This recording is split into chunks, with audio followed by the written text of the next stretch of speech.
तर आता आपण खाजगीकरण म्हणजे काय त्याचा अर्थ याविषयी माहिती पाहणार आहोत.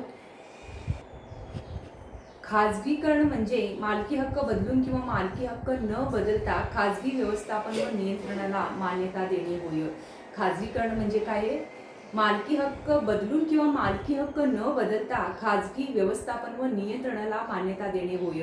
सोप्या शब्दात खाजगीकरण ही अशी प्रक्रिया आहे की जी आर्थिक क्रियांमधील सार्वजनिक क्षेत्राचा सहभाग घटवून खाजगी क्षेत्राच्या सहभागात वाढ घडवून आणते. खाजगीकरणाच्या सहभागात काय करते? वाढ घडवून आणते. अशा प्रकारे खाजगीकरणासाठीचे उपाय आपण आता पाहणार आहोत. त्यामध्ये पहिला आहे निर्गुंतवणूक. यामध्ये सार्वजनिक क्षेत्राचे भाग भांडवल खाजगी क्षेत्राला विकलं जातं. उदाहरण म्हणजे मारुती उद्योगातील निर्गुंतवणूक म्हणा, त्यालाच काय म्हटलं जातं? ITDC, हॉटेल्स असं म्हणतात. IPCL, BSNL इत्यादी विषयी आपण माहिती पाहू शकतो. दुसरं आहे अनारक्षण धोरण. अनारक्षण धोरण याविषयी माहिती पाहणार आहोत. तर 1956च्या औद्योगिक धोरणामध्ये 17 उद्योग आरक्षित ठेवण्यात आलेलं असून नवीन आर्थिक धोरणाने हा आकडा 8 वरून तो हळूहळू 3 वर आणि आता 3 वरून तो कुठं आलेला आहे? 2 वर आलेला आहे. म्हणजे सध्याच्या परिस्थितीत फक्त 2 उद्योग आहेत, ते म्हणजे रेल्वे वाहतूक आणि दुसरं अणुऊर्जा सार्वजनिक क्षेत्राकडे ते आरक्षित आहेत. अशा प्रकारे आरक्षण धोरण हे महत्त्वाचं खाजगीकरणाचा उपाय म्हणून आपण संबोधू शकतो. तिसरा आहे औद्योगिक वित्तीय पुनर्रचना मंडळाची स्थापना. औद्योगिक वित्तीय पुनर्रचना मंडळाची स्थापना बघा, त्याला BIFR असं म्हटलं जातं. नवीन आर्थिक धोरणाने औद्योगिक व वित्तीय पुनर्रचना मंडळाची स्थापना करून आजारी सार्वजनिक उद्योगांबाबत निर्णय घेण्याचे ठरवले. 1996च्या शेवटी 188 आजारी सार्वजनिक उद्योग औद्योगिक व वित्तीय पुनर्रचना मंडळाकडे सोपवण्यात ते आलेला आहे. त्यानंतरचं आहे राष्ट्रीय नूतनीकरण. राष्ट्रीय नूतनीकरण मंडळाची निर्मिती, त्यालाच काय म्हटलं जातं? NRB असं म्हटलं जातं. तर जेव्हा तोट्यात चालणारे सार्वजनिक उद्योग बंद केले जातात तेव्हा त्यात काम करणारे कामगार हे काय होतात? बेकार होतात. ही समस्या सोडविण्यासाठी राष्ट्रीय नूतनीकरण मंडळाची काय झालेलं होतं? निर्मिती झालेली होती. हे मंडळ रोजगारातून काढण्यात आलेल्या कामगारांना व स्वेच्छा निवृत्ती देणाऱ्यांना काय करते? भरपाई देते. पुढचा आहे नवरत्नांचा दर्जा. काय आहे पुढचा?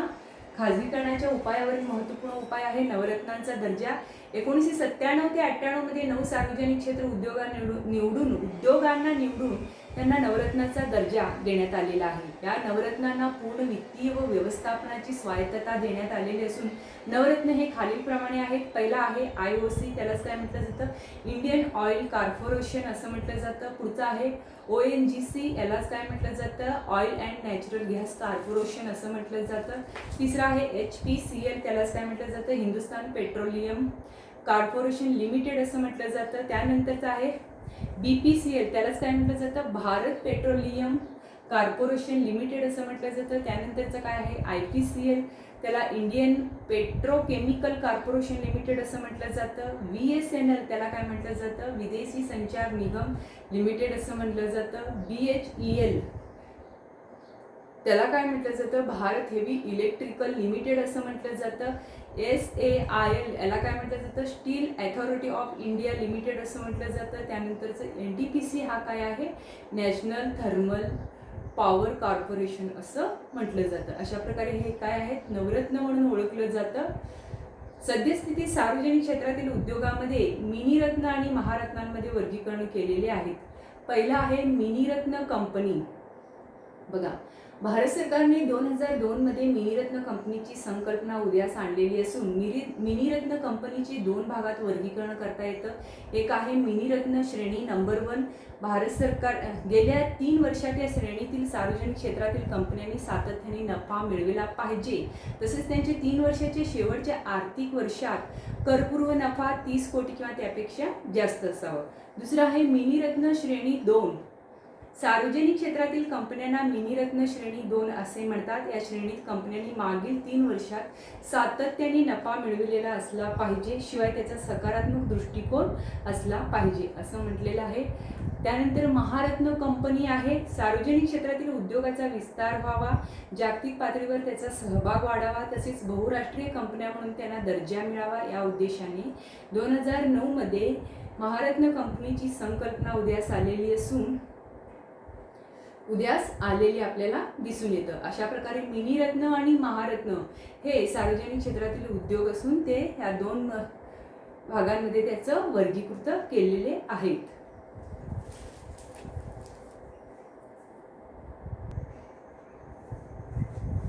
तर आता आपण जागतिकीकरण म्हणजे काय त्याचा अर्थ याविषयी आपण माहिती पाहणार आहोत.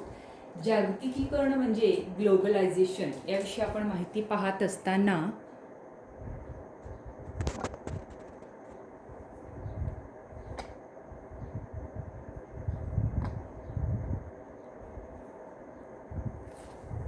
बघा, ग्लोबलायझेशन असं म्हटलं जातं. जागतिकीकरणाचा अर्थ याविषयी आपण माहिती पाहत असताना नवीन आर्थिक धोरणाचे अंतिम ध्येय जागतिकीकरणच होय. नवीन आर्थिक धोरणाचे अंतिम ध्येय म्हणजे जागतिकीकरणच होय. अधिक काटेकोरपणे सांगायचे झाले तर उदारीकरण आणि खाजगीकरणामुळे अंशतः अर्थव्यवस्थेच्या जागतिकीकरणाला चालना मिळालेली आहे. जागतिकीकरण म्हणजे जागतिक अर्थव्यवस्थेची निर्मितीच होय.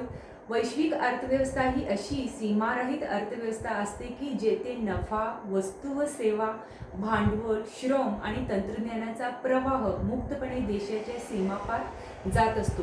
थोडक्यात असं म्हणता येईल की जागतिकीकरण म्हणजे देशाच्या अर्थव्यवस्थेला जागतिक अर्थव्यवस्थेशी एकरूप करणे होय. यामध्ये मुक्त व्यापाराने गुंतवणुकीवरील सर्व बंधने काढून टाकली जातात. अशा प्रकारे जागतिकीकरणाचा अर्थ आपण पाहिलेलो आहोत. आता आपण जागतिकीकरणाचे उपाय पाहणार आहोत. त्यामध्ये पहिला उपाय आहे संख्यात्मक नियंत्रणाचे उच्चाटन. या मुद्द्यांविषयी आपण पाहत असताना आयात व निर्यातीवरील सर्व संख्यात्मक नियंत्रणाचे उच्चाटन करण्यात आले. प्रशुल्क दरात घट करण्यात आली. औद्योगिक वस्तूंवर लावण्यात येणारा आयात दर कमी करण्यात आलेला आहे. अशा प्रकारे संख्यात्मक नियंत्रणाचं उच्चाटन करण्यात आलं. दुसरं आहे विदेशी भांडवलाला प्रोत्साहन. सरकारने आर्थिक क्षेत्र परकीय गुंतवणुकीसाठी खुले केले. त्यामुळे विविध क्षेत्रात परकीय गुंतवणूक सुरू केलेली आहे किंवा सुरू झालेली असून भारतीय अर्थव्यवस्था जागतिकीकरणास काय झालेलं आहे, खुली झाली आहे. तिसरा आहे रुपयाची परिवर्तनशीलता. बघा, रुपयाचा विनिमय दर लवचिक करण्यात आला. सर्व चालू खात्यांवरील व्यवहारांबाबत रुपया पूर्णतः परिवर्तनशील करण्यात आलेला आहे. अशा प्रकारे रुपयाची परिवर्तनशीलता हे काय आहे, जागतिकीकरणाचं तिसरं महत्त्वपूर्ण पॉईंट असून चौथं काय आहे, विदेशी कंपन्यांचा सहभाग याविषयी आपण माहिती पाहणार आहोत. भारतीय कंपन्यांना विदेशी कंपन्यांसोबत समवेत सहभागाची परवानगी देण्यात आलेली असून मारुती म्हणा, सुझुकी म्हणा, हिरो होंडा, टाटा कोरस हे लोह व स्टीलमध्ये दक्षिण आफ्रिकेत व्यवहार करतात. अशा प्रकारे विदेशी कंपन्यांचा सहभाग हे सुद्धा जागतिकीकरणाच्या उपायांमध्ये दिसून येतं. पाचवा आहे दीर्घकालीन व्यापार धोरण. पाचवं काय आहे, दीर्घकालीन व्यापार धोरण. बघा, दीर्घकालीन आंतरराष्ट्रीय व्यापारासाठी आंतरराष्ट्रीय धोरणात बदल करण्यात आलेला असून या धोरणाची मुख्य वैशिष्ट्ये म्हणजे उदारीकरणाचे धोरण आहे, आंतरराष्ट्रीय व्यापारावरचे निर्बंधात घट आहे किंवा विदेशी सहभागाला प्रोत्साहन इत्यादी विषयी आपण माहिती पाहिलेलो आहोत. तर त्यानंतर निर्यातीला प्रोत्साहन हे जागतिकीकरणाचं शेवटचं आणि महत्त्वपूर्ण उपाय असून नवीन निर्यात धोरणानुसार निर्यातदारांना विविध उत्तेजने देण्यात आलेली आहे. निर्यातीला प्रोत्साहन देण्यासाठी विशेष आर्थिक क्षेत्राची निर्मिती करण्यात आलेली आहे. अशा प्रकारे निर्यातीला प्रोत्साहन हे सुद्धा काय आहे, जागतिकीकरणाचा उपाय आहे. त्यानंतर आपण 1991चा आर्थिक धोरणाची मूल्यमापन करत असताना पहिल्यांदा यश पाहायचं आहे. यशमध्ये पहिला आहे माहिती तंत्रज्ञानातील क्रांती. याविषयी आपण माहिती पाहू. बघा, जागतिकीकरणामुळे माहिती व तंत्रज्ञानाच्या क्षेत्रात क्रांती झालेली असून भारताच्या स्थूल देशांतर्गत उत्पादनात त्याचे योगदान महत्त्वाचं आहे. भारतीय सॉफ्टवेअर अभियंत्यांना अमेरिकेची संयुक्त संस्थाने म्हणा, युनायटेड किंगडम म्हणा, फ्रान्स इत्यादी देशात त्याची मागणी वाढली आहे. अशा प्रकारे 1991च्या आर्थिक धोरणाच्या यशांमध्ये माहिती तंत्रज्ञानातील क्रांती हे महत्त्वपूर्ण पहिलं यश असून दुसरं वित्तीय सुविधांमध्ये सुधारणा हे दुसरं यश आहे. बघा, खाजगी व विदेशी बँकांमुळे वित्तीय क्षेत्र हे अतिशय व्यावसायिक व स्पर्धात्मक बनले आहे. क्रेडिट कार्ड म्हणा, ई बँकिंग इत्यादी सेवा अत्यंत जलदपणे ग्राहकांसाठी उपलब्ध झालेला आहे. तिसरा आहे शैक्षणिक दर्जात सुधारणा झालेला आहे. जागतिकीकरणामुळे भारतीय विद्यार्थ्यांना विदेशी उच्च शिक्षणासाठी प्रोत्साहन मिळालेले असून त्यासाठी लागणारे शैक्षणिक कर्ज म्हणा, शिष्यवृत्ती व गरजेच्या सेवा उपलब्ध झालेल्या आहेत. चौथा आहे निर्यातीत वाढ. बघा, भारतातील निर्यातीत लक्षणीय वाढ झाली आहे. भारत फक्त पारंपरिक वस्तूची निर्यात करत नसून यंत्रसामग्री, रसायने, संगणक इत्यादी सुद्धा निर्यात करतो. म्हणजे त्यामुळे आपल्या आंतरराष्ट्रीय व्यवहार तोलात सुधारणा झालेली आहे. अशा प्रकारे पाचवा आहे पीक पद्धतीतील विविधता. बघा, भारतीय शेतकरी पूर्वी फक्त मुख्य अन्नधान्य म्हणा नगदी पिकांची लागवड करत होते, परंतु जागतिकीकरणामुळे पिकांची रचना पारंपरिक वस्तूपासून अपारंपरिक वस्तूंमध्ये बदललेली आहे. हे आता फळांचे व फुलांचे उत्पादन म्हणा, औषधी वनस्पती इत्यादीची देखील सकट ते लागवड करतात. अशा प्रकारे पुढचा आहे दुर्मिळतेच्या समस्येवर मात. हे एक पॉइंट आहे, इथं राहिलेला आहे. आयातीच्या उदारीकरणामुळे वस्तू व कच्च्या मालाच्या दुर्मिळतेची समस्या सुटली आहे. यामुळे चलनवाढीची समस्या सोडवण्यास काय झालेलं आहे, मदत झालेली आहे. अशा प्रकारे आपण जागतिकीकरण पाहिलं, त्याचा अर्थ पाहिलं, जागतिकीकरणाचे उपाय पाहिलं. त्यामध्ये संख्यात्मक नियंत्रणाचं उच्चाटन आहे. दुसरं आहे विदेशी भांडवलाला प्रोत्साहन आहे. तिसरं आहे रुपयाची परिवर्तनशीलता आहे. चौथा आहे विदेशी कंपन्यांचा सहभाग आहे. पाचवा दीर्घकालीन व्यापार धोरण आहे. सहावा आहे निर्यातीला प्रोत्साहन आहे. त्यानंतरचा 1991चा आर्थिक धोरणाचे मूल्यमापन करताना त्यामध्ये प्रथम आपण यश पाहत आहोत. माहिती तंत्रज्ञानातील क्रांती पहिला आहे. दुसरा आहे वित्तीय सुविधांमध्ये सुधारणा आहे. तिसरा आहे शैक्षणिक दर्जात सुधारणा आहे.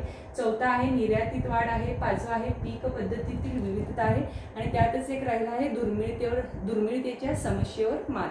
हे आपण यश पाहिलेलं आहोत. आता अपयश पाहूयात.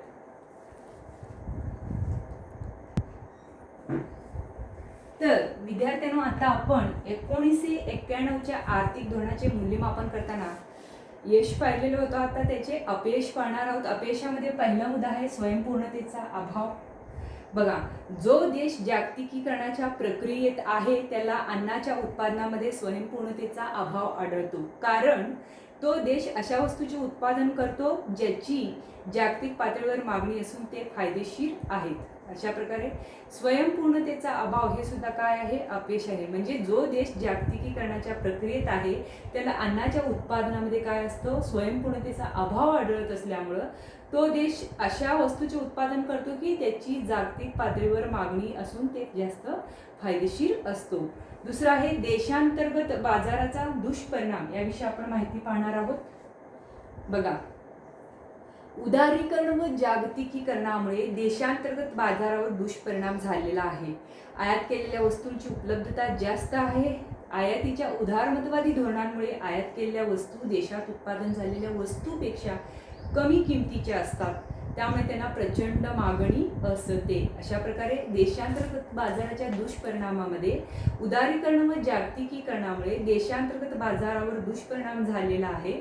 आयात केलेल्या वस्तूची उपलब्धता जास्त असून आयातीच्या उदारमतवादी धोरणामुळे आयात केलेल्या वस्तू देशात उत्पादन झालेल्या वस्तूंपेक्षा कमी किमतीच्या असतात. म्हणजेच त्यामुळे त्यांना प्रचंड मागणी असते. पुढचा आहे गरीब शेतकऱ्यांवर परिणाम. जागतिकीकरणाचे फायदे श्रीमंत शेतकरी अनुभवत आहेत. ते निर्यातयोग्य पिकाची लागवड करतात, परंतु गरीब शेतकऱ्यांची दखल घेतली जात नाही. त्यामुळे त्यांना जमीन विकण्यासाठी दबाव आणला जातो किंवा ते आत्महत्या करण्यास प्रवृत्त होतात. त्यामुळे कर्जबाजारीपणा व दारिद्र्याला सामोरे जातात. अशा प्रकारे गरीब शेतकऱ्यांवर याचा परिणाम झालेला आपल्याला दिसतो. चौथा आहे निकोप स्पर्धेचा अभाव. भारतीय उद्योजक बहुराष्ट्रीय कंपन्यांशी स्पर्धा करू शकत नाही. याचाच परिणाम हे उद्योग काय करतात, आजारी पडतात, बंद केले जातात किंवा विकण्यासाठी दबाव आणला जातो. त्यामुळे निकोप स्पर्धेचा अभाव हे सुद्धा काय आहे, 1991च्या आर्थिक धोरणाच्या अपयशास कारणीभूत ठरलेले एक महत्त्वाचा प्रकार असून पुढचा आहे कल्याणकारी दृष्टिकोनाकडे दुर्लक्ष. बघा, नफ्याच्या हेतूमुळे आरोग्य म्हणा, संपर्क साधने म्हणा, शिक्षण याकरिता प्रचंड प्रमाणात विविध शुल्कात वाढ झाली आहे. त्यामुळे कल्याणकारी दृष्टिकोन मागे पडलेला आहे. म्हणजे नफ्याच्या हेतूमुळे काय झालेलं आहे, आरोग्य म्हणा, संपर्क साधने म्हणा, शिक्षण याकरिता प्रचंड प्रमाणात विविध शुल्कात वाढ झालेली असून त्यामुळे कल्याणकारी दृष्टिकोन हे काय झालेलं आहे, मागे पडलेलं आहे. शेवटचं आहे बेरोजगारी. बहुराष्ट्रीय कंपन्यांशी स्पर्धा करू शकत नसल्याने बरेच भारतीय उद्योग बंद पडलेले आहेत. म्हणून मोठ्या प्रमाणात कामगारांना कामावरून कमी केल्यामुळे बेरोजगारी, दारिद्र्य व विषमता यामध्ये वाढ होत आहे. अशा प्रकारे बहुराष्ट्रीय कंपन्यांशी स्पर्धा करू शकत नसल्याने बरेच भारतीय उद्योग बंद पडलेले असून मोठ्या प्रमाणात कामगारांना कामावरून कमी केल्यामुळे बेरोजगारी व दारिद्र्य व विषमता यामध्ये काय आहे, वाढ होत आहे.